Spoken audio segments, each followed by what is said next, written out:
Dear patriots and change agents, welcome to the Nigeria Leadership Series Town Hall, a proud subsidiary of the Africa Leadership Group, powered by the Traveler.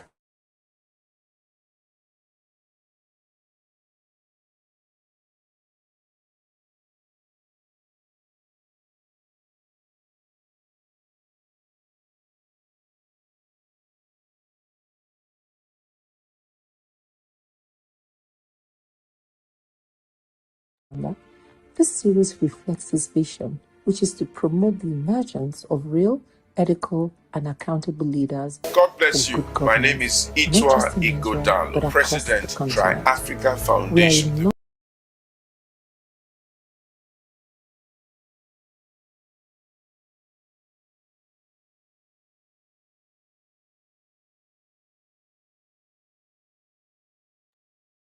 Apologies, some technical difficulty, but we are sorting that out.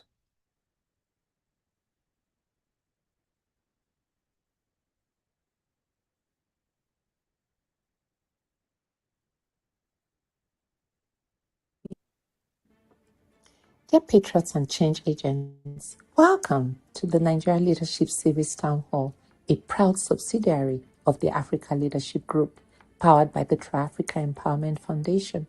We're so glad to have you here for this weekly virtual town hall, where renowned thought leaders and engaged citizens come together for meaningful discussions that spark ideas, promote leadership, and advance good governance for our beloved nation. Hosted by Pastor Itwa Igodalo, President and Founder, this series reflects his vision, which is to promote the emergence of real, ethical, and accountable leaders for good governance, not just in Nigeria, but across the continent. We are a non-religious, non-partisan, non-political organization powered by people just like you, individuals whose vision align with ours to drive sustainable development across Africa. At the Tri-Africa Empowerment Foundation, we believe Nigeria's diversity, our cultures, ethnicities, and tribe is our greatest strength. Through initiatives like the Itwa Olajide Igodalo Real Mentorship Program, project management courses, and the Civic Awareness and Citizens Engagement Programs, our School of Leadership and Governance offers stellar opportunities in leadership training, capacity building, and social development. Under our community development initiative, projects like Feed a Neighbor, Feed a Nation have reached over 2,000 families facing food insecurity across 6 states. Our recently commissioned Hope Alive Fund is designed to empower and support entrepreneurship in underserved communities. In collaboration with civil society partners, we are building a coalition for participatory governance that works at the grassroots level to strengthen good governance and effective administration at the local government. We invite you to join us on this journey as we lay the bricks one at a time in building a resilient and formidable Africa. Please join us every Thursday at 5 p.m. West African time, live on Zoom. The meeting link is the same, simple, consistent, and open to all. Also, stay connected and inspired all week long and follow us on all our social media as posted here. Mark your calendars, invite a friend, and let's grow together. The Nigeria Leadership Series Town Hall, building leaders, celebrating unity, and shaping Africa's future. See you again next Thursday at 5 p.m. right here on Zoom.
Warm greetings and welcome to today's edition of the Nigerian Leadership Series, the African Leadership Group. Let me welcome everyone here today, and let's look at how we're going to see AI as a tool for national development. Our guest today is Maxwell Ado, an AI trainer, EdTech strategist, and team lead technology of Unique Ideas Consulting, and convener of Equip 1000, a Pan-African EdTech initiative equipping 500 million plus educators across 45 countries by 2028 with practical AI, digital, and global visibility skills to Africa. He helps government, schools, and organizations fix it and slow execution by designing and deploying AI-powered data-driven technology solutions that scale learning, streamline operations, and deliver measurable results quick. Mr. Maxwell Ado, and we do hope that today you'll be able to tell us a few things about the direction AI is going, because this is a very important topic. AI is redefining how economies grow, how governments serve, how societies evolve, and it's important that we all try to use the best that we can with AI. It's a contemporary discussion for now, and it's something that can create opportunities for our youth and so on and so forth. So we need AI as a tool for national development and a driver of economic transformation. Please welcome Mr. Maxwell Ado to opening remarks. Thank you. Thank you. Mr. Ado, you can unmute yourself. All right, thank you so much. I don't know if anybody can hear me. Let me unmute. Can anybody hear me? Can anybody hear me? Hello? Yes, we can hear you. Hear you. Go ahead. Hallelujah. All right. So good evening. Thank you so much for having me. Let me start by saying a big thank you to Pastor Itua Ighodalo and the organizers of this event. I have been a follower of Pastor Itua's work, and I want to say well done. I have a small gift at the end of the session just to support what you're doing, but I want to say well done. Thank you so much for the opportunity once again. I'm just going to dive right into this, and at some point, I will take some questions. I'd just like to get to meet people who are with us in the room. So please, if you don't mind, in the comment section, sorry, I'm getting into trainer mode, right? In the comment section, can you just type where you're joining us from, the city and your name, so that we can connect with you. I know I have about 30 minutes, and I'll try and make this as quick as possible. So please type in the comment section while I share my screen where you are joining us from, so that I can connect with you and say hello to you. Please feel free to type in the comment section, tell us where you're joining us from. You're going to get over 100 participants. So, right.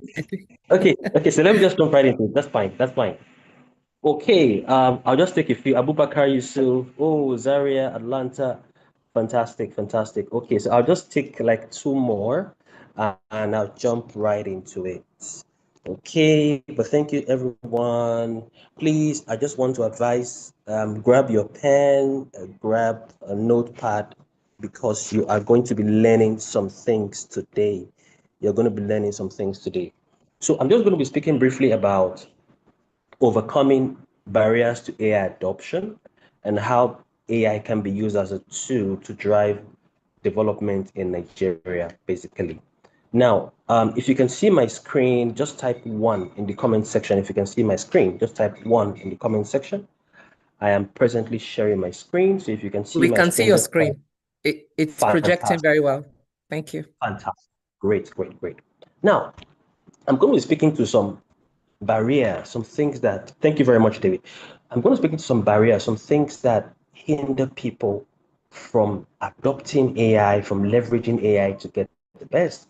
I'm also going to be speaking to how it can be used and how it can be used on a large scale to save time, resources, and I'll be sharing a few things in a bit. Now, there are some barriers that people encounter when they think of leveraging AI tools. Now, I'm very sure by now, a lot of people in the room already use some form of AI tool, right? So if you use an AI tool, can you just type the AI tool you use in the section? Sonia, hi from Ghana, how are you? If you use an AI tool, just type one of the AI tools you use in the comment section so that I can connect from there. Type one of the AI tools you use in the comment section. Just one of them, Claude, fantastic. Okay, Claude, I can see Claude. Somebody else, one AI tool you use, Gemini, okay, fantastic. Grok, great. Now, this is the first challenge a lot of people have when it comes to leveraging AI. The first challenge most people have is knowing the right tool to use. That's one of the things I'll be speaking to today. And aside that, a lot of people don't fully explore the potential of these AI tools. Why? Because they are using free versions. Now, is it bad? No. But there are some other cheaper options that you can actually use that will still get you fantastic results. I'll also be speaking to that. And another thing I'll be talking to is, and I know you like to hear this one, how you can build apps and websites with very little money, right? So these days, you don't necessarily need to get a whole team of like 12, 10, 15 people to build an app again right now. You don't need that, right? I'm going to be talking to how you can and a few things. And based on that, I'll be answering questions at the end of my session. So now, what's the reality today? The reality hitting us today is that, look, AI can build apps faster and cheaper.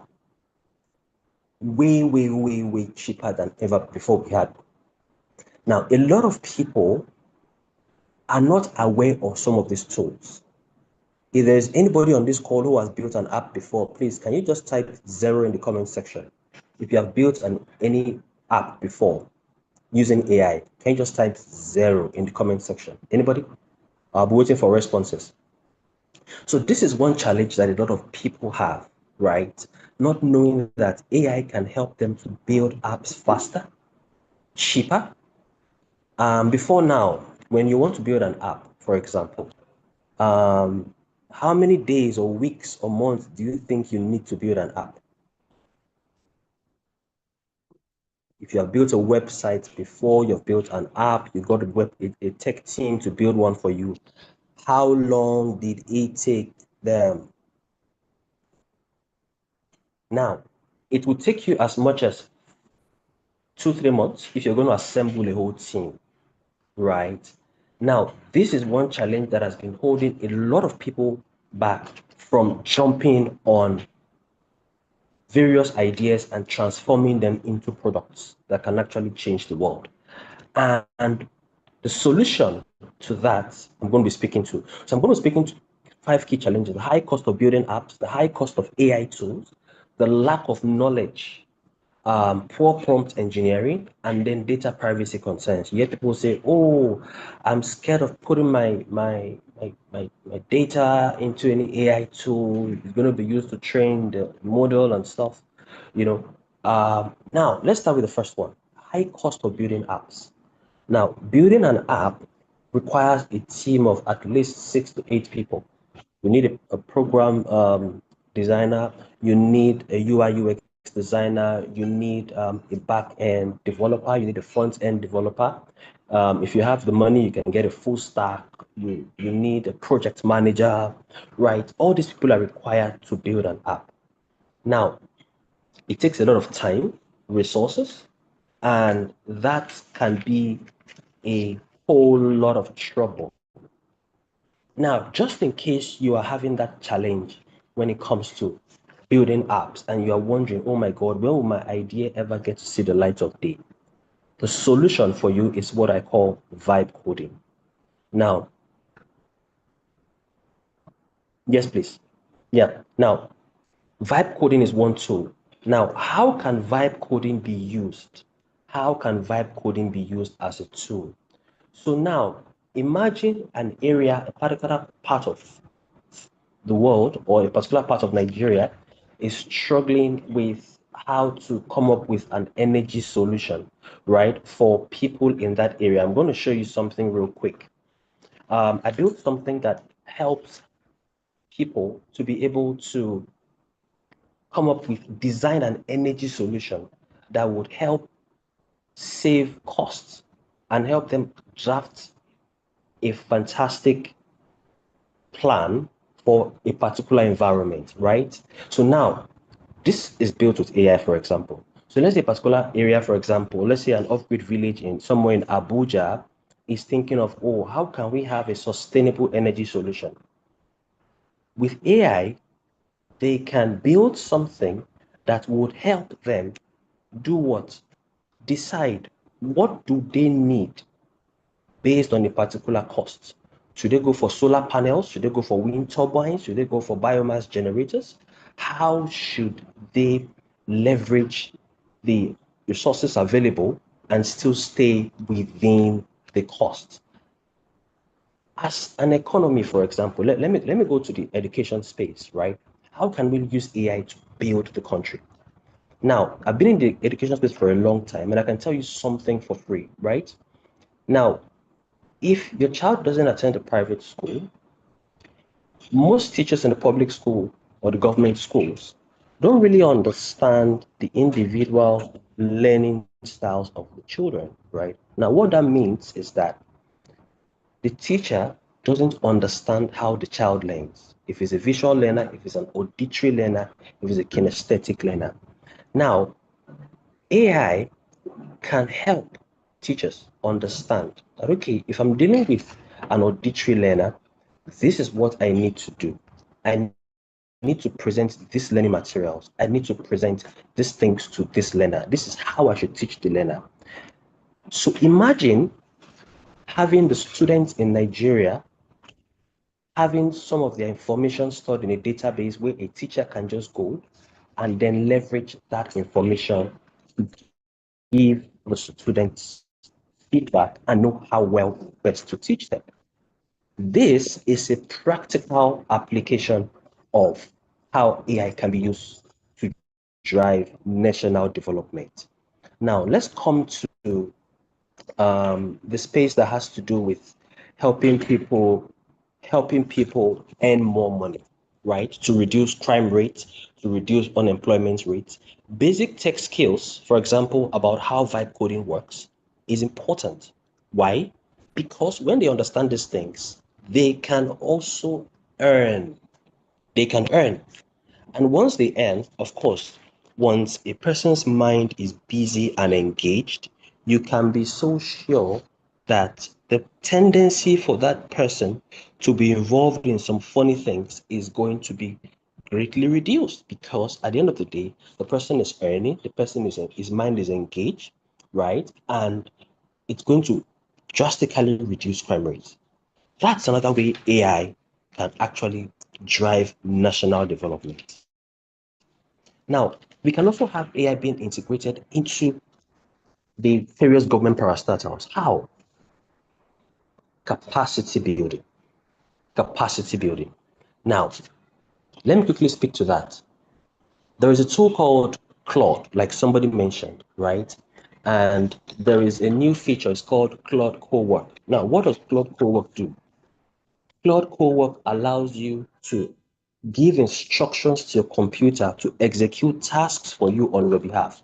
So you want your computer, you want your PC to always remind you about a particular meeting, or to go and draft a document for you based on the documents in your PC, in your folder, your desktop, for example. You can actually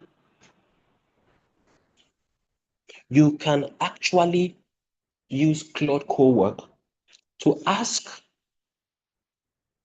your computer in collaboration with Claude Cowork to organize your files, read through some documents, analyze data, and give you a report, maybe every Thursday by 4 p.m. Now, picture this. Imagine 5, 6, 7 parastatals having their workers work like this. Guess what is going to happen? Their workers are going to work faster. They're going to deliver more results. They'll be able to do more in a short time. And that way, what happens? We begin to achieve more results. These are various ways that we can leverage AI to grow the economy. I've talked about the education sector. I've talked about government parastatals leveraging it. Now, we can go further to use it in other ministries, right? In terms of trying to do a bit of trend analysis, trying to watch, okay, what trend can we see? Based on this, what can we forecast based on this information? These are various ways you can use AI to be able to get optimum results and also grow the nation. And by the time we have young people being engaged, leveraging these skills to earn for themselves, what happens? They will begin to earn more. Crime rate is going to reduce, and take it to the workspace, take it to the government parastatals. People in the government parastatals will begin to do more in shorter time, because if you use certain tools, what will take you 2 days might be possible in 3 hours. I give you an example of another tool. It's called Gamma. Now, if anybody knows about Gamma, Gamma is spelled Gamma. It's a tool for presentation, right? Now, Gamma helps you to create presentations in minutes. It helps you to create presentation in minutes, right? For those who are wondering what it looks like, I'm just going to share my screen and show you what Gamma looks like. If you like this, my slides, it was built using Gamma, right? By the way, if you are new to Gamma, all you need to just do is go online and then search for, just type in Gamma, right? Once you type in Gamma, gamma.ai, look for this logo, right? That has the white G on the background. Now, Gamma builds slides in minutes. Now, I mean in minutes. Let's come to the SME space. Now, if you have people who are into business and they're wondering, oh my God, how do I get to build a website, right? Whilst I'm talking, I'm just going to show you one or two things. How do I get to build a website? And of course, in their head, how can I afford a web designer? Where do I get the money from? Gamma is one tool that SMEs can leverage. Now, the more people, fantastic, the more people are able to leverage these tools, what happens? The more they're able to achieve. And the more they're able to achieve, the more the revenue is going to be for them. Their revenues are going to grow. They're going to get more revenue. Their business are going to expand. And you can imagine the impact that will have on the Nigerian economy and other indices and metrics in the economy. These are some tools and these are some ways that business owners can leverage AI to grow their businesses without having to have 500,000 naira to pay a web designer to help them build a website. For example, let's say I am a fashion designer and I want a website for my business. Right now, this is going to happen with one line of prompt. I need you to just keep your eyes here and you can just keep a timer in your head. Now, watch this. This happened in seconds. By the way, this just happened in seconds, right? And in a few seconds, once I pick the outline, you are going to see a website that I can publish ready in next few 1, 2, 3 minutes. Just watch how this happens. Now, imagine having business owners who belong to maybe SMIDA and business owners who are in remote areas who just have a laptop and they're trying to grow their business, knowing about this kind of tool, it's going to grow the SME sector. And you agree with me that when you check the stats, the SME space has quite a lot of people. It's a larger space than the medium SMEs, And if we have these young business owners, or we have these business owners in remote areas being able to leverage these tools, trust me, it will change the way people see their brand. It will change the way people interact with them. It will change the way they do business. These are some of the ways that business owners can actually grow their businesses, which will affect the economy. I've talked about education. I've talked about government space where people in government startups can be trained. What about building AI-powered systems in, let's say, finance, for example, that would help with understanding trends, like I said earlier on, that would help with financial planning. These are various tools that can be used in driving growth and growing the economy. These are some of the few things that people in the Western world are able to do. You hear people online telling you things like, oh, I built a one-man business or a 2 or 3-man business, working with AI. These are some of the tools they use. I'll give you this picture, So I do these free trainings for people across Africa. And there was a time I had this free training for people in Uganda, right? And I tell you this true life story. There was a lady on the call from Uganda who has a cocoa farm, right? She has a cocoa farm. And this lady started selling cocoa pods, right? So she takes them for the farm and then begins to sell them. And she got on the call that day and we were trying to brainstorm. We were using ChatGPT. Now I'll come to that. We're using ChatGPT. And this lady was like, oh, so Maxwell, how can I grow my business? And we started brainstorming, right? And would you believe that right there on the call, we're able to discover that she can open a coffee shop. And not just open a coffee shop, but she can also supply coffee to offices within where her coffee shop is going to be located. This is somebody who started with, I'm just selling cocoa. I have a farm, I'm selling the pods. I'm just going to sell in 1 or 2 supermarkets. AI helped her to understand how she can expand her business, right? Now, once this is done, I'm going to talk about some tools, right, that you can use. Now, this is a big mistake a lot of people make, right? One of the big mistakes a lot of people make is you want to do everything. The first tool you go to is ChatGPT.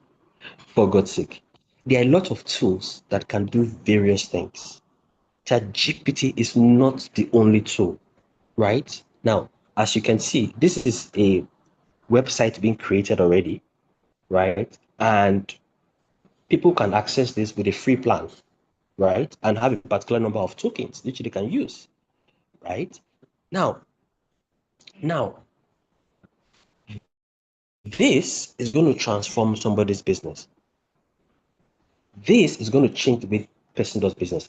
Now, coming back to what I was saying, the big mistake a lot of people make is going to ChatGPT to do everything. ChatGPT is great at brainstorming people. ChatGPT is great at brainstorming. But when you begin to look at things like building long documents or reading long documents, trust me, you need to think of another tool, right? And that is where a tool like Claude comes in. You want to write a book, you want to read through 40 pages of a document, you want to design a business profile for your business, for example, you want to work on a report. Claude is spelled C-L-A-U-D, is a far better tool when it comes to that because it helps you do a lot of writing, right? and it gives you more details. I don't have so much time. I would have shown you all those things right on the call. Now, when you move from brainstorming using ChatGPT, and then you go to Claude for writing, if you want to work on presentations, think of Gamma, like I told you, right? Now, this is a website which this person can use. By the way, I can connect all these buttons to live links, maybe where people want to pay for something, and all that. And interestingly, I can change the way this looks. Right? So if I want to give it a different feel, for example, all I need to do is just go and select a different theme, and everything is going to change just within seconds, right? Now, can you beat that? All this changed within seconds. This is it. The same document we started working with, right? And this is a live website that I can share with everybody. I'm going to share it with everybody for you to click on it on your own and experience it yourself. So these are some tools that people can use, right? Now, let me go to one important tool I was talking about. And I discovered it not long ago. It's called lovable.dev, right? By the way, I've dropped the link to this website we just built in the chat section. You can pick it up from there and then click on it just to experience it yourself. It's mobile responsive. That means you can view it on your mobile phone, right? Now, there is one tool that has changed the way apps are being built, people of God. And please, this is a big expo, right? I'm giving everybody on this call, irrespective of wherever you're joining from. Lovable is going to has changed the world. It's not going, it has changed the world. Why am I saying that? I'll tell you. So right now, let me take you to the tool. It's called Lovable. This is a tool, right? And Lovable helps you to build apps. Lovable helps you to build apps and websites. By the way, anything I'm showing you, I just want you to see what it can do. Now, I'll show you something real quick. If you can see my screen, type 2. If you can see my screen, just type 2. If you can see my screen, just type 2. You can see my screen, just type 2. Just type 2. Fantastic. Now, look at this website, for example. Right? This is a website I use Lovable to build, by the way. Right? It has an AI assistant, right, that can provide responses real time and take in feedback and answer questions, having a voice assistant, right? Now, look at all these things here. Now, how long do you think it took me to build this? Please just feel free. How long do you think it took me to build this? I'm waiting for responses. How long should it take you to build a website? 1 hour. Fantastic. Okay, can I get some more? Thank you, Esther. 1 hour. Somebody else. Just one more response and I'm done. 5 minutes. Thank you very much. You're very close to that. It took me about 8 to 9 minutes to build this. And I built this with a prompt. With a prompt. Can you imagine that? This is a live website that is functional, right? So what that means is I don't have to look for a web designer to build things like this again. Now, something like this can be used across various sectors. Okay, I'll show you another one. This is a smart assistant. I'll show you that in a bit. This is smart assistant, more or less like a smart bot, for example. Now, this bot is used by the finance house to attend to customers 24/7. Can you imagine if we had Ministry of Finance or Ministry of Transportation or Ministry of Agriculture having something like this, responding to people's complaints and all that? Can you imagine in Nigeria like that? Just imagine. Just imagine, right? I'll show you another one, and that will be the last one. Let me see. Now, this is an app, for example. This is a live app, by the way. It's a live app. These things I built in hours. This is a live app. So gone are those days when tech founders, business owners, people who are into business are looking for 50 million, 50 million, 30 million, 25 million to build an MVP.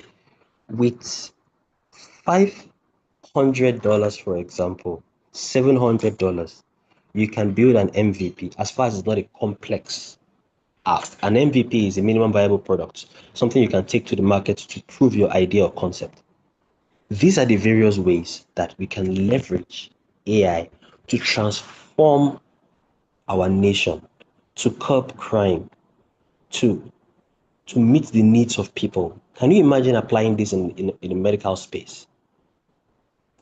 Trust me, it's going to be amazing.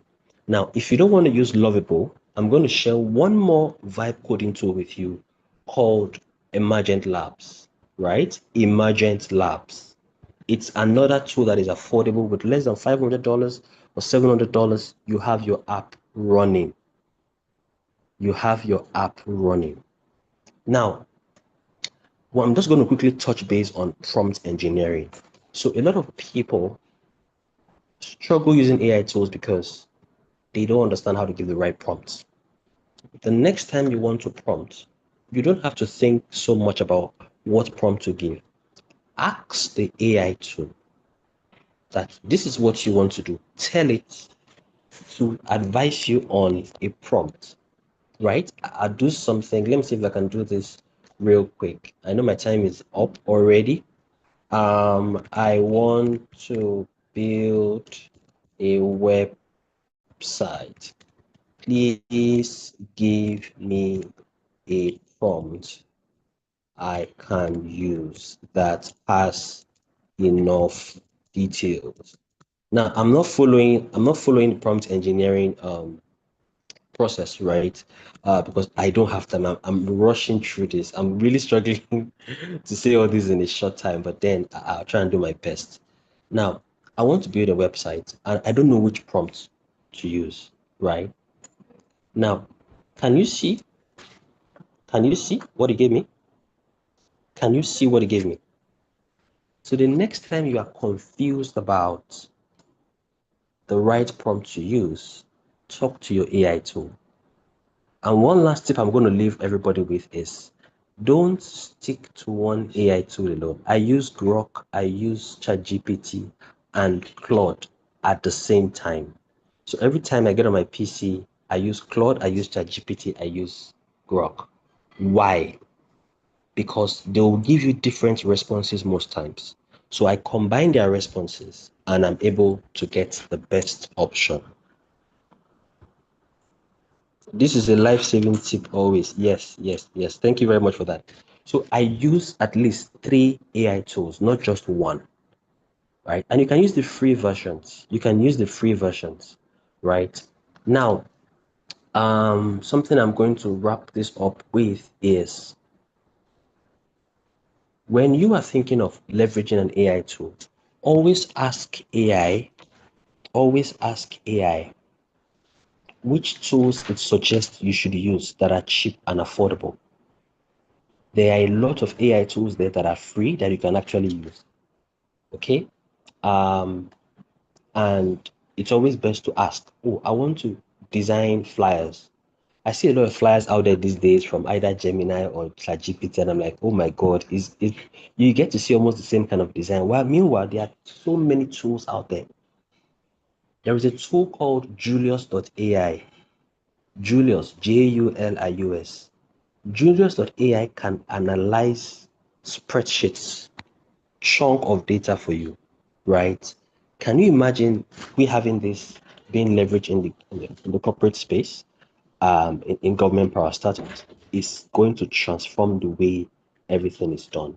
And this is why I think that AI is that tool that can completely change the way things are being done. In fact, I'll be very honest with you. AI has changed the world. The world has changed. People are just yet to sit into that. The world has changed. the world we are in now is not the world you used to know. Trust me, it's just going to take a short time. You just saw me build a website in minutes, right? Which would have taken how long before now?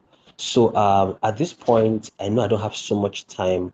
I'm going to pause here and then take questions from people who might have questions around all I have said. I'm sorry I had to rush through this, but yes, I guess I have been able to do some justice to how AI can be used to transform a country, particularly Nigeria. Thank you very much. So I guess I'll just take questions now. Thank you very much. I guess I'll just leave you to take those questions, quite frankly, because you've spoken quite a lot about AI and so on and so forth, and gamma this and gamma that, and so on and so forth. But what I'd like you to do before Jumoke and Sonny come over and take questions is to give me some kind of strategic way by which government, I mean, if you are president of Nigeria and so on and so forth, what are the policies that you will put in place? What are the SOPs that you put in place? What are the strategic ways that you will put in place to make sure that we can really harness this AI to transform the nation? Or even if you are not president, but if president made you his presidential advisor on AI, what is the roadmap that you will give him in terms of what the government should do, what the people should do, what the children should do, what the schools should do, what the international community should even do, or what we should ask them to do to make sure that in as quick a time as possible we can transform the nation. If you even have an idea of what the budget should be, I mean, if I was president, this is the question I'll be asking you. What is the budget? What should be our spend on AI at every year or every 2 years to take us to where we can maximize the use of this tool? And then I will even challenge you a bit more and tell you and ask you to tell me what would be the impact on employment, the impact on productivity, the impact on GDP, the impact on revenue for our nation. And then if there are Thank you. other things that need to be done, especially in terms of infrastructure, pari passu with this thing, maybe you should let me know. So, like a national roadmap, if you have it now and you can give us a little broad stroke outskirts, fine. If you cannot and you need to think about it and prepare, fine, no problem. But what I would like you to actually do for me as a human being is to do this roadmap. If it's something you can do by yourself, fine. If it's something you need to put a team of people together to help you think it through, and you'll help us, the ALG, to help you put that team together, blah, blah, to think. But I, as president of Nigeria, will be asking you for a strategic roadmap of what I can do and how it will benefit our economy. Can you just talk through it very quickly? Yes, And yes, then I definitely will I'll do come that. back up here. I'll just hand over to Sonny and uh, Yes. uh, Thank you so Miss. much. When I heard strategy and all those other things, my mind just went back to the first time I watched a video about you where you were being interviewed by somebody and you spoke about um, business, and I'm like, oh my God, so right now I'm here. So yes, I would get you a roadmap, a detailed document, but I'm just going to speak to a few things real quick right now. Now, one of the things I'm going to say, which is going to be policy, is every ministry is going to have what I call an AI innovation lab, compulsory. Now, who are those who are going to be in that AI innovation lab? People who have knowledge about how to leverage AI. What to be their job? Every 3 months, how can we disrupt how can we disrupt the way things are being done and do them better. First thing. So every 3 months, generate a report, actionable steps that can be taken. Number 2 is capacity building on a large scale. Capacity building on how to use some of these basic tools. Because you'll be shocked to discover that there are still a lot of people who just go to ChatGPT and ask questions. And there's still a lot of people who don't understand what they can get from ChatGPT, right? So capacity building is another thing on a large scale, starting from people at the top, ministers and people at that level, and then cascading it down. In fact, one thing I said I was going to mention on the call, which I was going to suggest, is if possible, if we can have learning hubs, right? Learning hubs where young people will go to a particular hub. I tried pushing another idea 2 years ago, but it didn't work. But I'm not giving up on that. So what do I mean by that? So let's say in various areas, right? Let's say strategic areas across the geopolitical zones, right? We have a learning hub. The learning hub is going to be powered by solar. You can use your normal containers. So let's say in each local government, there's so many hands up. Jesus. Okay, let me finish this. There's so many local governments, right? In Lagos, for example, I know we have about, I think, 20 local governments. So in every local government, there will be one of such a hub. Now, what will be in that hub? We'll have a solar panel that provides power so that the challenge of light, no light, NEPA, PHCN is out of it, number one. Number 2, public-private partnership. Speaking with companies like HP, like Dell, right, to see how they can support with some of these devices. I'll tell you something interesting. When I started this free training for people, AI training across Africa, would you believe that an AI tool supported us with $12,500 access to their platform for a whole month? And I'll tell you why a lot of Africans could not even participate in that. I'll come to that. So public-private partnership on how we can get devices into such hubs where people can go and learn, right? Now, challenge people, particularly young people. Our strength in Africa, Nigeria, is people, young people, manpower. Get these young people to begin to become more innovative. Give them an opportunity to showcase these things they have done to the outside world, and if possible, earn, right? Once they begin to earn and they see that, look, there's an opportunity here, they are going to be encouraged. So by this time, we've had capacity building in government parastatals. We have AI innovation labs where research is constantly going on, and we are getting results from there to throw into the system and then test it, come back after 3 months again, so that we're able to keep up with what is coming. That way, I feel that a lot is going to happen, backed up with public-private partnership. That is going to also play a very, very, very major role. Now, when we begin to do these things, what will happen? It will also increase the exposure. Would you believe that when the AI company gave us access to their platform for about $12,500, most people could not use that platform because they don't have a dollar card to be able to put in their dollar details in case they want to subscribe subsequently. They gave them 1 month for free. Out of 500 people, only less than 30 had a virtual card. That's exposure. So if a white man wants to pay you for a service, how is he going to pay you?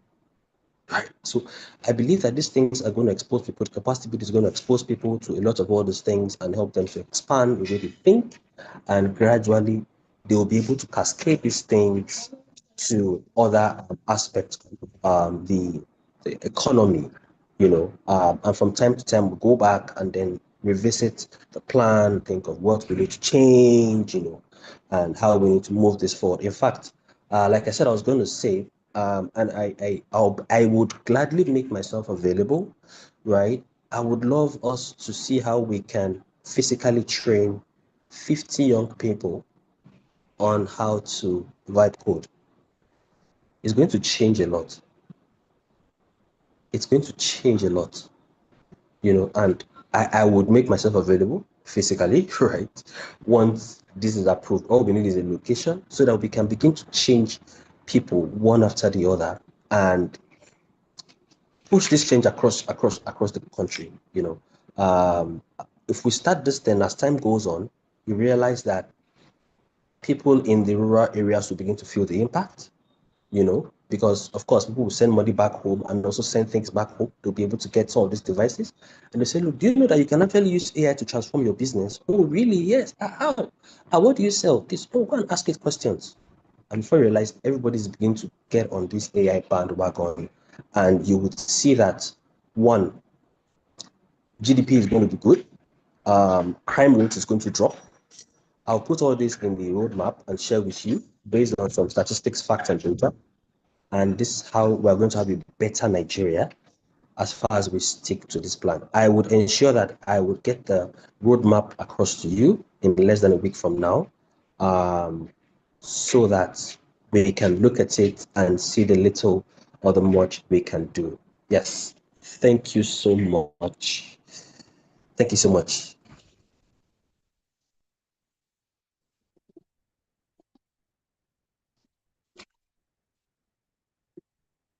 Thank you so much. Thank you so much indeed. I'm going to hand over to Jumoke and Sonny now. And I think what you are talking about can fall under our Inform and Change Africa program. And we'll try and put it in that bucket and see how you can work with us to make that happen. There's quite a few hands up trying to ask questions. So I'm going to leave Pastor Sonny and Bishop Jumoke to handle that aspect of the program. I really, really appreciate you, and I hope that the few things you've mentioned about this roadmap, you'll be able to help us design something that we can work with, and we can take it from there. Definitely, I will. Mr. Maxwell. I will. Thank you. Thank you very much, sir. Program. God bless you. Thank you, sir. Jumoke, Sonny, over to you. All right. Thank you very much, Maxwell Ado. My name is Sonny Enebi. Truly appreciate the presentation you've made so far. Before I take the questions, by way of information, Dayo Fagbenro on the platform said that there's a professor in the UK who is already preparing a national strategy for Nigeria. Just by way of information. I don't know if, Dayo, if you know the name of the professor, maybe it's somebody we can team up with. He is aware. A professor based in the UK is part of the team preparing a national strategy for Nigeria on AI. That's just information. So, Maxwell, the way we do it is that we'll take like 3 questions. I don't know if you have a pen to note the questions. Yes, please. Or we can help you note them also. And then we'll take like 3 questions. Guys, please keep your questions straight and short, direct to the point. And I will start with Adekunle, and then there is Dabo, Kiabo Jack, and then John Clement. Those first 3. So Adekunle, you can unmute yourself. I think we allow Adekunle to unmute so that he can ask his question or make his comment. We're going to put a timer. Now? Yeah, we can hear you. Please go straight to the question. Thank you, Mr. Ado, for the presentation. I use ChatGPT, for example, and it has been my lawyer and everything and every advice. Quick example, I got a letter last year from my city of Winnipeg, and they want me to pay $18,900 for a particular bylaw. So I took the letter to ChatGPT and I said, look, and I stated my case. And it came back and said, hey, the fire they are talking about, where did it occur? I said, in the garage. They said, well, this thing does not belong to you. So he wrote me a letter, sent it to the city, and that $18,900 was waived. Now, in the old days, I would have run to a lawyer, paid thousands. So that's the beauty of AI. And AI is here. So my concern now is about Nigeria. Are we prepared for this? Because if you look at AI, somebody said AI is an electricity business disguised as a software business. And for AI on an enterprise scale, you need 3 layers of power. the compute power, the support power, and the reliable power. So compute power is your GPU, for example. For example, NVIDIA HP 100 uses 700 watts. So if you have a medium-sized organization that needs about 100 NVIDIA HP 100, so you are looking at so much power, like 70 kilowatts, 70,000 watts, which is 70 kilowatts. And then you look at support power, which is your power you need for run your servers, your network gear, your storage, your cooling system, your power conversion equipment. For that same organization, you are going to need about, for a year, 1,051 megawatts hour. The question is, how much power do we have currently in this country, Nigeria? So really, that's a big issue if you don't want to be left behind. And I'm not talking about people using AI on individual level that you've expanded on, and you did a good presentation on that. But how about AI for a country, for an enterprise on a large scale? Do we have the power base?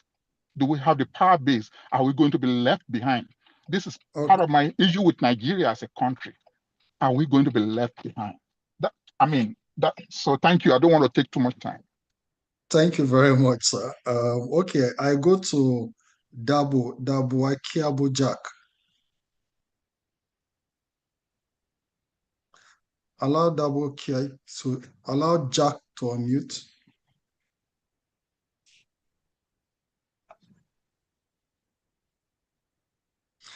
Okay. Thank you. Yeah, can you hear me? Okay, go ahead. Yeah, we can hear you. Okay, thank you very much, Maxwell. Thank you for the organizers. I've really learned a lot. My name is Jack. I'm speaking from Port Harcourt, Nigeria. And I'm the chairman of Small and Medium Enterprises and NGOs, Port Harcourt Chamber of Commerce and Industry. Now, I just have two questions. One, please, Maxwell, how can we use AI to solve extreme poverty in Nigeria? How can we use AI to bring out people from extreme poverty in Nigeria? That is one. Second question is, how can we use AI to solve the problems of micro, small, and medium enterprises? We have about 40 million in that category in this country. What can we do to use AI to solve the problem of MSMEs in this country? Thank you very much. Thank you very much for keeping it short. John Clement. Yes, good evening, everybody. My name is Clement John from Plateau, Jos, Nigeria. My question is just one, and is on Lovable. I am an entrepreneur in fashion design and leather works. I wanted to know if Lovable as an app that builds sites and apps can be done on the free version, sir. That's my question. Okay. Thank you. All right, you can take these first three before we go to the next set of questions.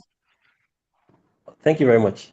Okay, so thank you very much for your questions. The first one was if we are ready for AI in terms of power, are we generating enough power to be able to leverage AI? Truth is, right now, we don't have... Professor Nike, I've been seeing your questions. I'll respond to them. Just bear with me, okay? Thank you. So now, you agree with me that we don't have enough power yet in the country. So in that aspect, I would recommend a public-private partnership if we want to go into this AI thing as a country, right? Public-private partnership of some sorts is going to help us get in some direct investments into the country in that area, so that at the end of the day, we can be able to afford. Can we get the power we need? Yes, I believe we can. I strongly believe we can get the power we need. We don't have it right now, and I feel public-private partnership is going to solve that problem on a very large scale. So if business owners decide to collaborate with governments in that regard, or the private individuals can come out and then begin to drive these things, I feel that can solve that problem. That's number one. That's for the first question. Then the second question, how can AI be used to solve poverty? Okay, I'm going to try to consider everybody on the call. I think poverty to some extent is a thing of the mind. Once the mind changes and the person moves from being poverty-minded to wealth-minded, it just takes a matter of time and information. Everything else is going to change, right? So I think that a lot of awareness can be put out there. Although, funny enough, in this part of the world, we are so distracted and carried away with some dramas happening around and some things happening on blogs, But I think that awareness, public awareness can go a very long way in getting a lot of people to see the solutions they can create leveraging AI, see the amount they can save themselves leveraging AI, see the possibility of earning more leveraging AI. I mean, personally, some of my biggest clients are not in the country. Trust me, you'll be shocked, right? And what tool do I use? AI, right? So, and I'm talking in USD, by the way. So these are some of the ways I feel that we can get people to begin to see the possibility. We can key into the movie space. We could have short movies, that still carries this message.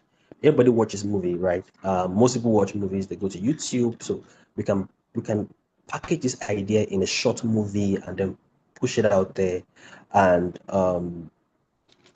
we're able to get people to begin to see the light in it. And I believe with time, a lot of people will catch the fire and begin to go with this. The other question is, how can AI be used to solve the MSMEs, the challenge with MSMEs, right? So I feel that once we have MSMEs coming together and we understand the common problems they have. I know one of them is funding, right? And other problems they have. It will be a lot easier for us, when I say us, private individuals, to come together and then begin to think of solutions that are going to solve problems on a large scale, right? For example, I'll tell you something interesting I discovered in Africa. Most businesses, quite a lot of businesses, SMEs, don't leverage data to make decisions, right? They make decisions based on the amount in the account, right, in the bank account, and that's dangerous because data speaks, So if we have something that shows business owners about the key data across various sectors or various departments in their businesses, it will help them to be able to make smart decisions leveraging data in the long run. I believe by the time we begin to do that, begin to build products. So as a business owner, you go and you put in your sales. I mean, I worked on a spreadsheet some time ago, a dashboard, where business owners can track their cash flow, income, expenditure, and all those things, right? Real time. I can always share that with the community. At no cost, it's fine. I can always push that out so that MSMEs can work on that. And I believe we can have more tools like that, right? That help business owners understand where are your clients coming from? What made them buy from you, right? Some key metrics around customer service, sales, marketing, and all that. It will really help the businesses really, really grow and expand. And that will transform the MSME space. The last question, Lovable. Yes, so when you sign up on Lovable, there's a free account where you're able to get some free units to use. You get some free units every day, right? And if you don't want to use Lovable for a website, go to Gamma, right? Go to Gamma. That's the third person's question. Go to Gamma. Gamma will solve your problem, right? Lovable is a bit high level. And if you want more things, right, and more features, then you have to be thinking of about $25, $30, $40 a month, right? If you're not making that much money, go to Gamma, build your website. Gamma cannot build mobile apps yet, but I believe they would upgrade to that level very soon. So I hope I've answered your questions. Thank you very much. I'll take more questions. Yes, we'll take more questions. I'll hand over to Jumoke, who has a question herself, and then she will take the rest of the people. Jumoke, go ahead.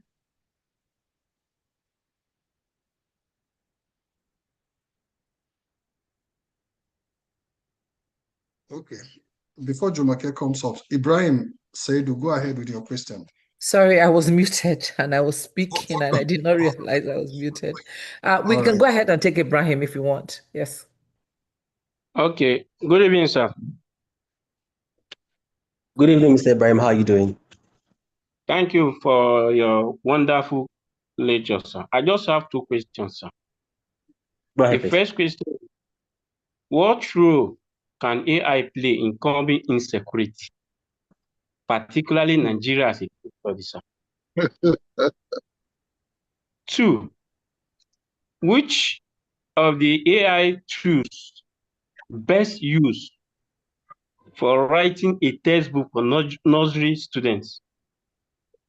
Thank you, sir. All right. I think I can take one or two more questions. Yes, let's take these other two. Mine can come at the end. Hamdalat, please go ahead and ask your question. We've asked you to unmute. Good evening, Ma. Good evening, sir. Thank you very much for the wonderful presentation. I have only one question, and it's regarding data privacy. I would like you to elaborate more on data privacy while using AI, because we've had a lot of stuff about as much as you are asking it question and your privacy is being at stake. So I want you to elaborate more about that. Thank you, sir. Thank you. Thank you. Mr. Ed Oboli, we've asked you to unmute. Please go ahead with your question. Yes, can you hear me? Yes, we can. Okay, great. So I'm glad that some of the last couple of people already addressed the security question. That was one of my questions. So, but the other question that I have for you, sir, by the way, what a wonderful presentation that you gave. It has to do, I have like one of my kids, she's still in college, right? So, but on behalf of the kids who say, you know what? I don't need to go to school, right? Because I mean, AI can do a lot of this work for me. So I'm interested in knowing, just in your field and your experience, just working with so many different people, what would you say to them? Why do I need to still go to school when I can just tell AI what I need and you'll get it done? Thank you. Okay, thank you very much. Let me start from the last question, which I really find very interesting. Funny enough, I've spent over 2 decades in the education space, so I pretty much understand how children and people think, right? And I'm a tech trainer, so I do these things a lot. Now, there's something AI doesn't help you to do. When it comes to creativity, it still requires some instruction, some input from you. At the level of asking ChatGPT, that's still generative AI, where you ask and then it gives you a response, right? And then when you get to the level of agentic AI, where you give it an instruction, you have to guide it. You have to guide it. If you don't give it instructions, it will go ahead and act based on how it has been trained, which might not be the best for you.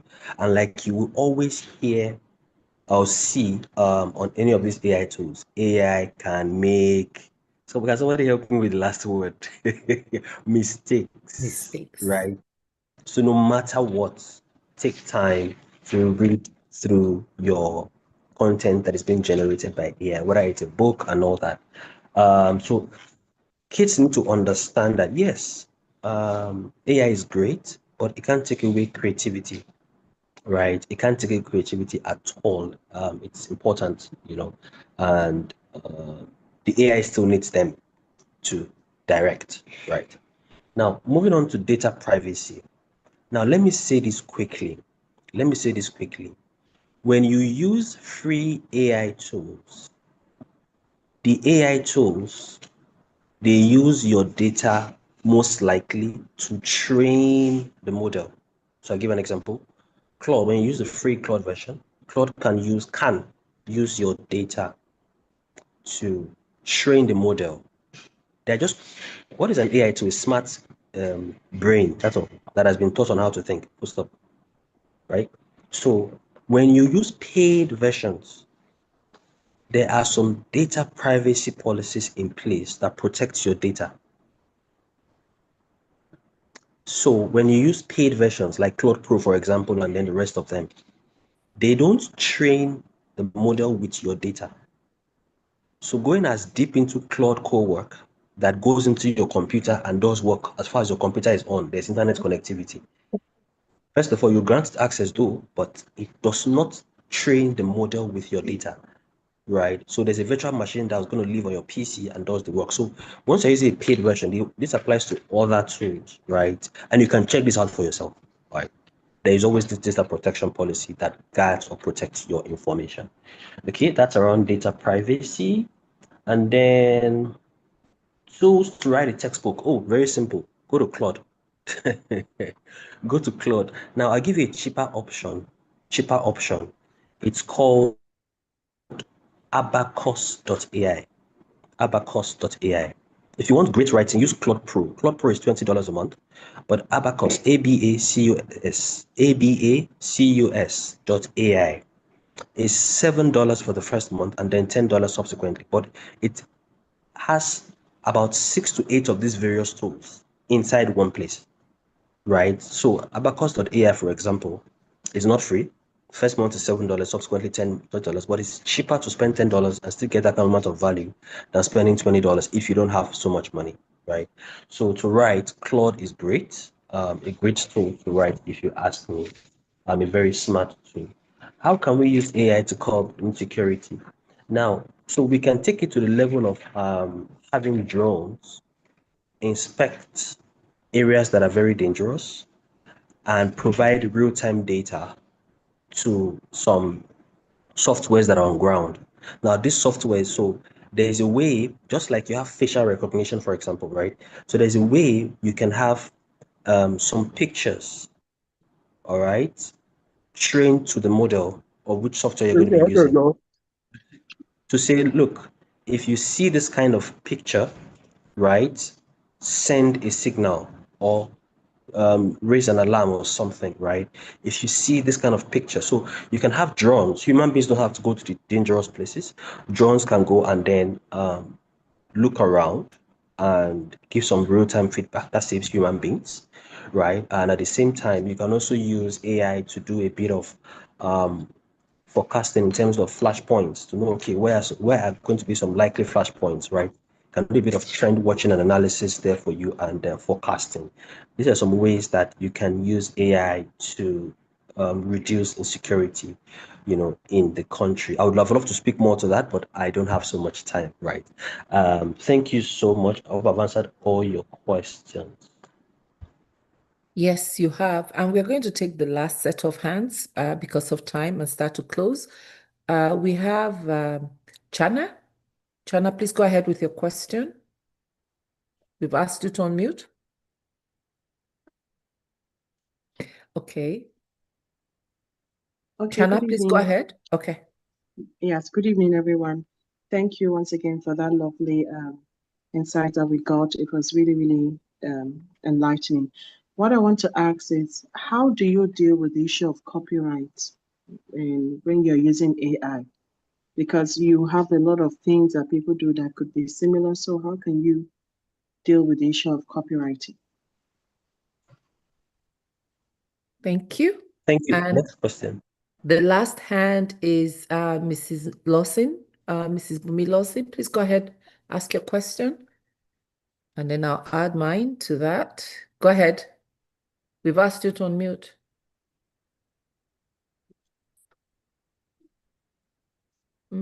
Yes, sorry, I was trying to unmute. Okay, thank you very much for this very interesting session. I missed quite a bit of it, but I'm an AI person, so I advocate for it, Yes, I use it in all the things that I do. One of the things was, just as I entered, you were talking about data protection. And I seem to have this feeling that Africa, in general, seems to have a lot about data protection. And I'm not saying that we shouldn't protect our data, especially sensitive ones, but also that of how would I say, too much protection, doesn't it lead to Africa's data not being available? Therefore, when you interrogate or use AI, it may not be Africa positive or sensitive to our work or data or information. So that's one of the things. That how do you then balance the need for data privacy, but also ensuring that AI has access to Africa originated data so that context is is taken into consideration when we use AI in Africa. Thank you. Thank you. I had said her hand was the last hand, but Auntie Bola's hand came up. So we are going to take her, if you don't mind, and that would be the absolutely last hand. Go ahead, Ma. Ms. Adetula. Thank you very much, Jumoke.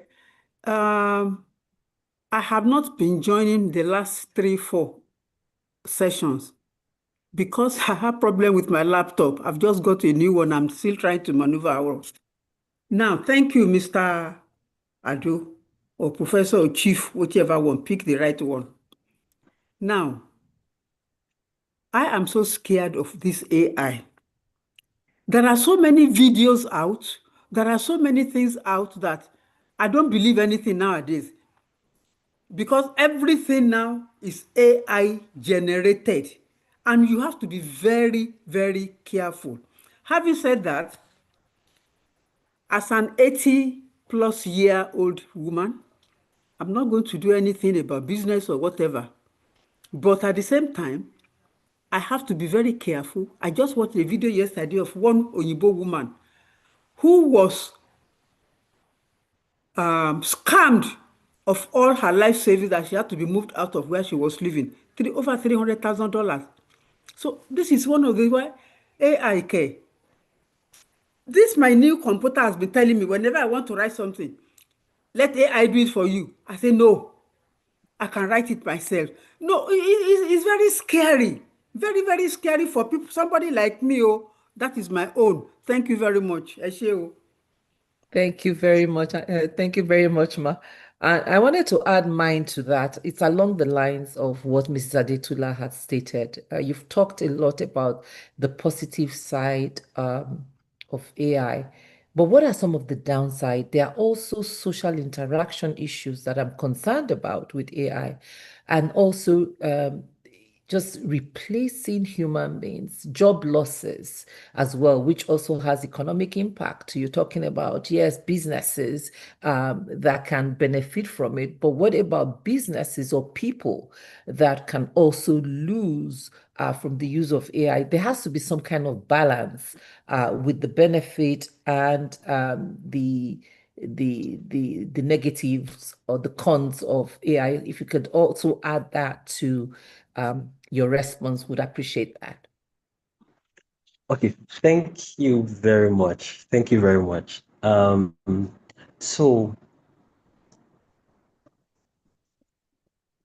this is a pen, right? This is a pen. Now, if I ask everybody on this call, what's this pen used for? You say, oh, it's used to write. Now, excuse me to use this example. If for some reason, the first time you saw this pen, it was used as a tool to poke somebody. The first time you saw this tool, it was used as a tool to poke somebody. You are not going to call it a pen that is used to write. You see it as a tool for destruction. Now, what am I trying to say? As fantastic as social media is, it is a very dangerous thing in terms of draining your time. A gun in the hand of somebody in the military who works for a country is a tool to protect people, the lives and property of people in a nation. That same gun in the hands of an armed robber is something else. So these things, they have their downsides. Although most of these platforms, they try to show, the way the AI is such that it is trained. It is trained. It only knows what it was trained to do. it will never do what it was not trained to do. That's when you ask it some questions, he'll tell you, sorry, I've not been trained with this data, blah, blah, blah, blah, blah. So most of these tools, most of these owners of these tools, like Grok, like ChatGPT, OpenAI, they understand that, look, if people begin to use it to do dangerous things, what happens? They are going to run at a loss. So they have a way of seeing how it can reduce to a very barest minimum the negative way people can use AI. But can it still be used to do some wrong things? Yes. It's just for us to be careful not to use it to do the wrong things. That is one. Then, about the person who is scared of AI. So, the world is being disrupted from time to time, and COVID came and threw everybody off balance. Before COVID, being on a call like this with people from how many countries was a dream. You know, you want to get on a call.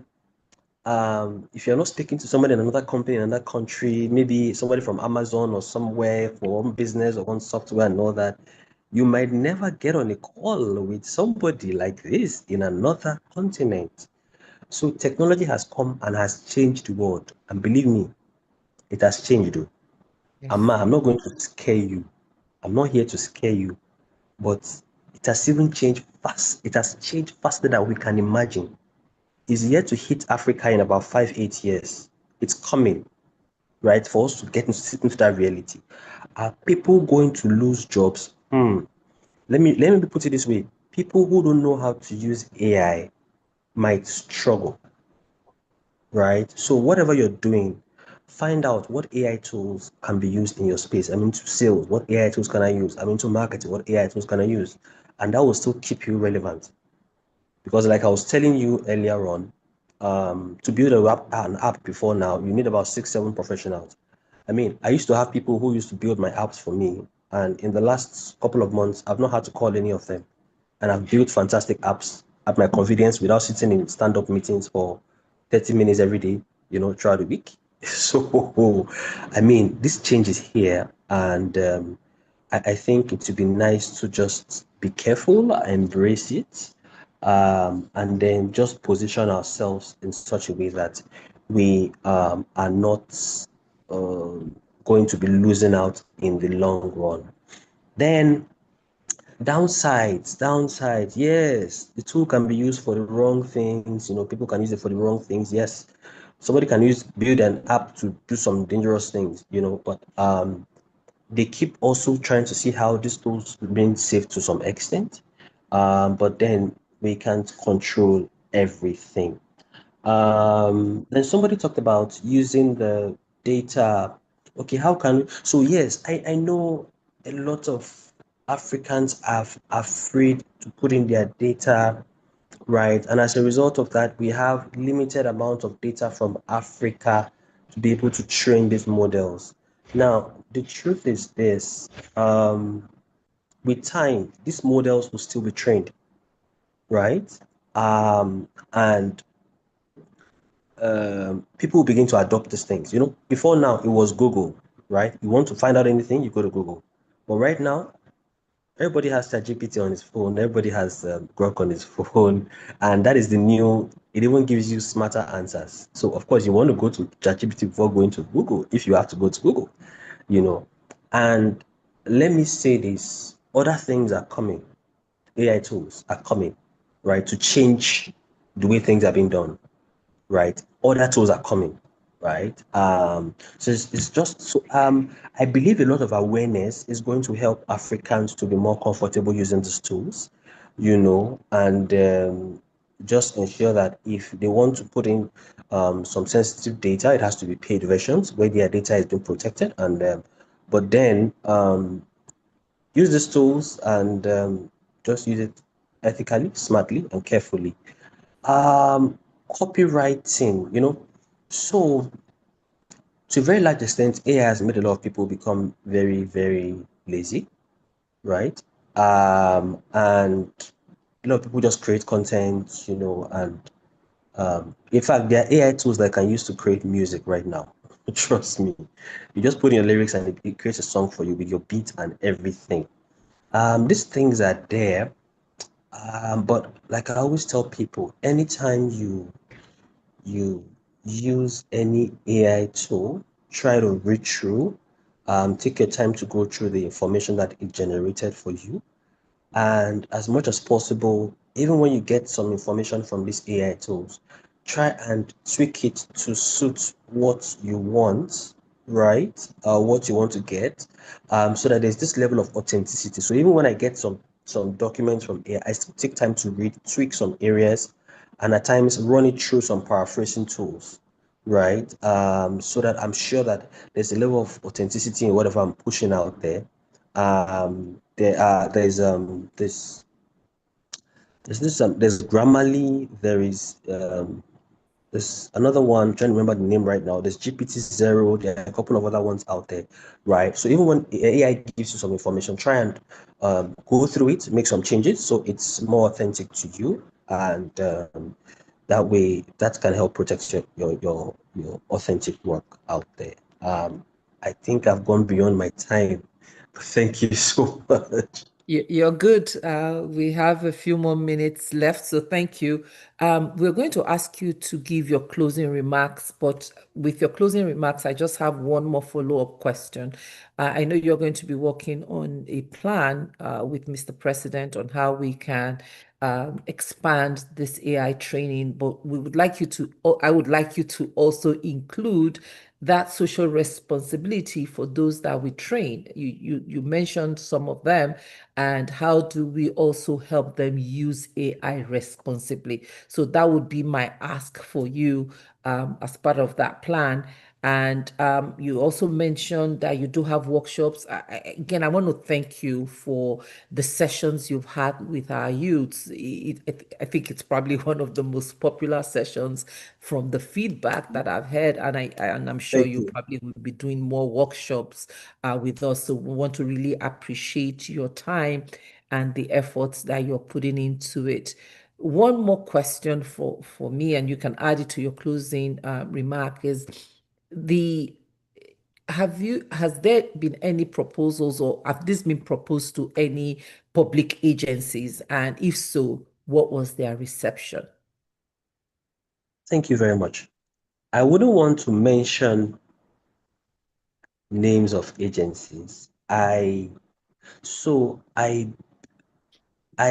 am not the guy who lives by the sea in Lekki and drives a German car, right? But I believe in impact. I believe in the principle of giving. You get more than you give. And I believe that I am blessed to bless, assist to assist, help to help. That's what I'm designed to do. Anything outside that is outside my essence of existence. So I always remember that. Would you believe I spoke to a couple of government parastatals proposing free trainings, and submit this document. Okay, we'll get back to you. You don't hear from them again. You don't hear from them again. And at some point I said, okay, I'm going to take this across Africa, because that fire was burning. Like, there's a gap. Oh Lord, there's a gap. Africa, there's a gap. Nah. So I said, no, we have to do something. And I started reaching out to organizations government organizations in other countries, and in some African countries, I also get the same reception I was getting here, right? But some of them, for example, there's a particular country, just had a meeting with them yesterday. We are empowering 1,000 teachers in their space, free AI trainings, giving them access to our platform. By the way, building that platform costs me money. It's not cheap. To maintain it is cost from my pocket, right? I fund it, but then I believe in this thing, and I just keep doing this thing to see how we can have this thing over and over again. I'm available. to have more of these sessions. I was speaking with Chioma the other time to see how we can. So I have a lot of free AI courses, right? There's some I used to charge for, but as far as it has to do with those young people we worked with, I am willing to give them access to take those courses, about 8 or 9 of them at no cost within 2 months. I'm so happy to do that. So I believe giving them access is going to help them to be able to go learn on their own. I mean, it's a lot, but I'm happy to do that. Really happy to do that. So I believe that way we can have more of this. And I will also include in the document that I'll be sending across what are ways I feel that we can help people to be able to pick up the skills. And then thank you so much. Thank you so much. And I cannot let you go without this question. Pastor Sonny would have my head. This is a question from Mrs. Pastor Sonny. What about Forex? Trading with bots that can help us make money trading online? Can AI help with trading? Yes. So yeah, can you have bots? Yes. So all that will happen is okay, the bots. so it's called bots. Yes. They're like robots, right? So like the one you chat with, I showed in the beginning, is a chat bot. There's a bot. So you can create bots. So yes, can you have bots that can advise on Forex trading? Yes. You can build one. Always remember, AI can make mistakes. But if you want very, very optimum results, at least close to like 90%, right? Then you have to use what we call APIs. You have to plug in the APIs. API is not hard. Let me just explain it. API is what helps two softwares interact. So if you can get an API from maybe Claude, a paid API, I think it's $5 or so, you can connect that to any of those such a bot, and it can help with Forex trading. Yes, it can, definitely. Thank you. Before we bring Mr. President up to close, what would be your parting words for us that you would want everybody to leave here? I mean, there's a lot we're living here with, but what's that word that you want to stay with us? Thank you so much. Thank you, Pastor Itwa, once again, and everybody. Thank you, Madam Jumoke. Thank you so much. And thank you, everyone. You paid with your time, and the management who made this possible. Thank you so much. AI has come to stay. It's not going anywhere. And there is something coming, which is called, it's here. It's called automation, high-level automation.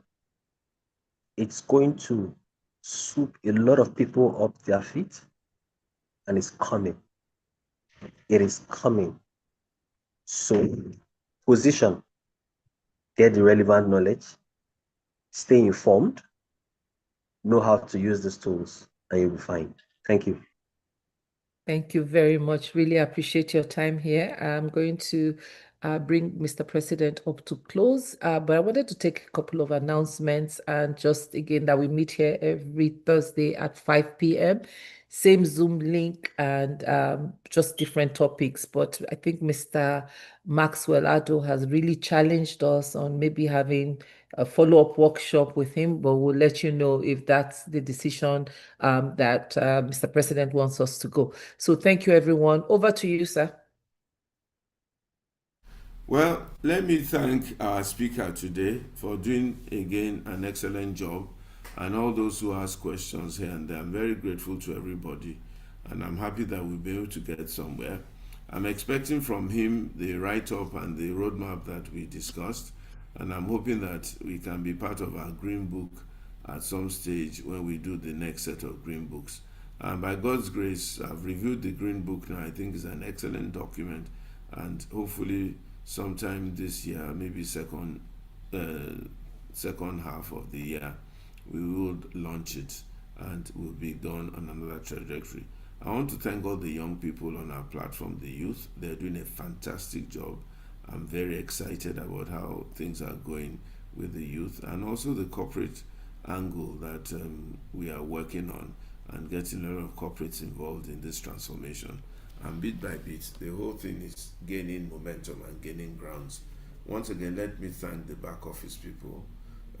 My first Vice President, Pastor Sonny Enebi, I'm eternally grateful to you. My second Vice President, Bishop Jumoke Akintelo, you know I'm very grateful to you. Also Oluwole Victor, I thank you very much, and of course Faye and Sister Lara, thank you all so much for putting a lot of wind to our sails. Albert, my friend from childhood, you know I love you very much and I appreciate you. Thank you for everything, and I want you to keep it going one way or the other within the whole scope of things.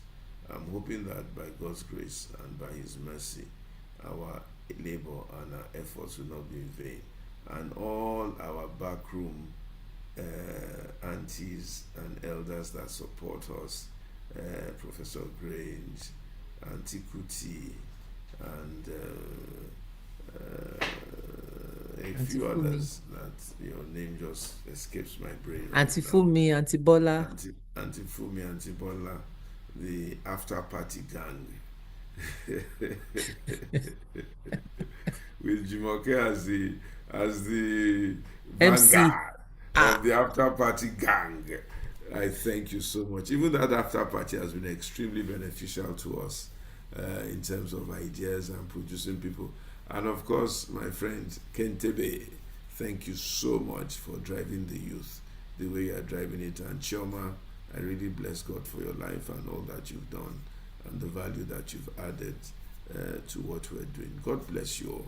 God bless you all. God bless you all. Enjoy the rest of your week and have a beautiful weekend ahead. And thank you, Mr. Ado, for everything that you said today. God bless you. Have a great one.